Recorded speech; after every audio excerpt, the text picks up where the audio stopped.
Okay, in this video I want to talk to the home buyers out there about how to make your down payment savings grow a little more quickly. So if you are saving to buy a home, one of the biggest impediments for a new or first time home buyer and buying a home is coming up with the money for the down payment and closing costs, honestly. We often forget about the closing costs, but that's important as well.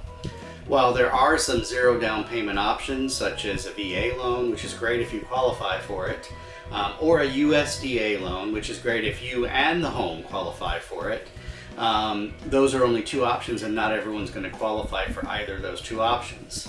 That leaves you with an FHA or conventional loan. You can get away with 3% down. I'm starting to see some new products out there with 1% down, but in general, figure 3 to 3.5% down, and then another 4 or 5% for closing costs as an estimate.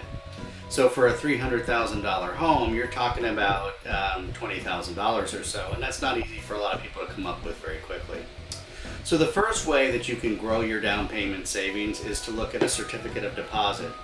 That lets you lock in a fixed interest rate for a period of time. You usually buy these through a bank or a brokerage account, and you can have these for months to years. So if you put money in there and it's growing at a decent interest rate, then that is money that you're not going to touch. So it's going to help you save, and it's going to be growing over time. That's one way that you can start putting money aside that will work for you and help grow your down payment savings.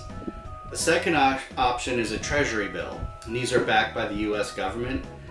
Gives you a guaranteed return, and those terms can range from 4 weeks to a year. It's a little less liquid, so you're probably going to be stuck with putting it in once you did. Yields currently are above 4%. You can purchase short or long-term treasury bills. And while they're subject to taxes, for federal taxes, they're not subject to state or local income tax. So this can give you, again, another way for you to park your money somewhere where it can actually do some work for you and grow, and in the end, grow your down payment option. The third option is to look at a high yield savings account. These are savings accounts that earn a higher than average interest rate compared with traditional savings accounts. The top 1% average for high yield accounts is 4.64% as of last year. The regular average for savings accounts is 0.5%, so there's a very big difference between them. These are easy to access, which makes it a great way for you to put your money there and then pull out once you find the home of your dreams, and you can put that money into your down payment. Finally, our money market funds. These have a slightly higher yield than a high yield savings account. They can be up as high as 5%, and it's insured by the Federal Deposit Insurance Corp, FDIC. At least the high yield savings account is, however, the money market is not. They're still considered low risk, and generally don't lose value.